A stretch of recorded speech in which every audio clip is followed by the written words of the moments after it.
How old were you when that started? Hip hop. The first time I heard anything, my uncle Ronnie brought over a tape of the Breaking soundtrack, and it had Reckless on it from Ice-T. Once upon a time, a DJ's task was just to I play don't even know records. that fucking What more song. could you ask? And I was, I know colors. yeah. Colors was hard. Yeah, my uncle Ronnie started liking rap before I did, and then he kind of introduced me to it. And right around that time, I think, yeah, the movie had just come out, and I saw the movie, and I was like, yo, I love it.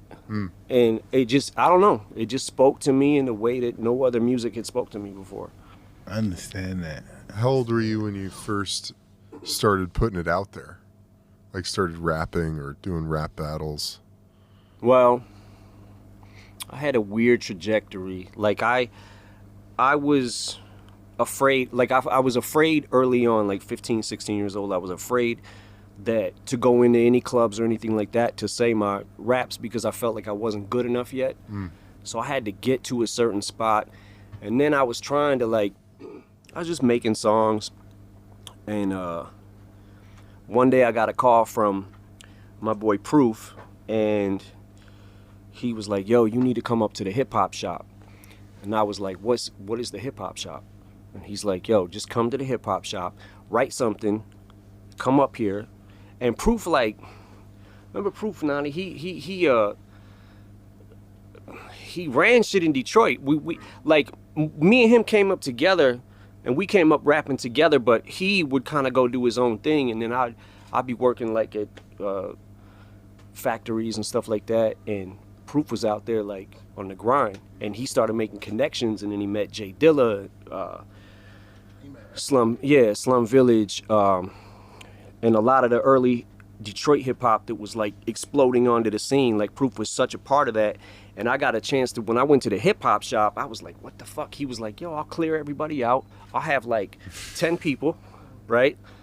And you rap in front of them. And if they don't like you, they're gonna tell you they don't like you. if they do like you and they fuck with you, then So I went there, I said the rap. I got some people jumping around and shit, and I was like, okay, this might be it for me. And then that's when we started having battles at the hip hop shop. And we was having a battle every couple months or something. Yeah, every 2 or 3 months. But every Saturday, I would make sure that I didn't have to work till 4 o'clock because I was going to the hip hop shop every Saturday. So every Saturday for me was, and this is early 20s, was St. Andrews Hall on Friday night. Saturday, hip hop shop. Tuesday, Ebony Showcase. And then Anybody that knows Showcase, he said, fuck, I gotta battle him tonight. He's here. Yeah, well, that's what happened. I started battling, and then in the hip hop shop, the first battle that we had there, I won it. But what we was doing, Proof was taking names and he was putting them in a hat. If you want to sign up to battle, you just put your name in the hat. He picks a name, picks another name. So it'd be Bizarre versus B Flat, and then they'd go at it, and it was and then me versus whoever. I remember one time I battled Conniver, who was in my group D12, but we weren't a group yet.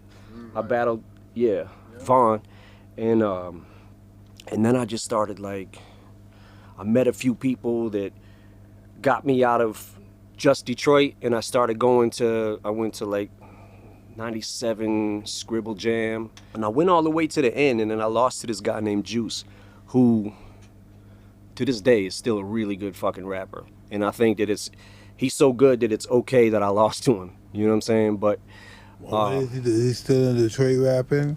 no, this was Cincinnati. Yeah. Yeah, the Scribble Jam was in Cincinnati. That was 97. And then from there I met Wendy Day, and she put me on her battle team. She had this battle team it was an event in LA called the Rap Olympics. And she put me on that team. I went out to LA and then got in that battle at the Rap Olympics, went all the way to the end and lost again. The last dude. And I was super discouraged. I just got evicted from my house, had to break in through the through the back of the house. Shit, yeah. The dude that we was paying rent to, he wasn't paying the rent with it. So one day this is literally the day before I go to the Rap Olympics and thank God for Wendy Day, man, because she paid for my plane ticket. But that day, we're like, what the I come home from work, me and my boy, and we're like, what the fuck? All our shit is on the lawn. I know that Fuck. very well. So, yeah, so... Fucking lawn, the eviction, man, and they decorated your fucking lawn with your furniture. Yeah, You and gotta people wait was outside. rummaging through it You and gotta shit. wait outside for nobody to take your shit. Yeah, yep. So that happened, and then I had to break into the back because I had nowhere to stay. So I had to break into the house through the back window, which was my old window. Broke in, slept on the floor, got up the next day, went to the Rap Olympics, and by the first prize was $500, and I needed that $500, man, and I lost, and I was like, I was fucking devastated. And then this kid, Dean Geislinger, walks up to me and he's like, yo, man, you got one of those CDs? And I was like, yeah. And I kind of just tossed it to him, right? And didn't think nothing of it. I didn't know that Dean worked with Jimmy Iovine. So he gave it to Jimmy. Jimmy gave it to Dre. And I'm back in Detroit now, fucked, right? I have nothing, like nowhere to go. And I get the call and I'm like, oh shit, you know, this is about to happen. Wow. It was fast. Didn't seem fast, did it, to you, huh? Nah, I did not. Yeah. Yeah. Nah, but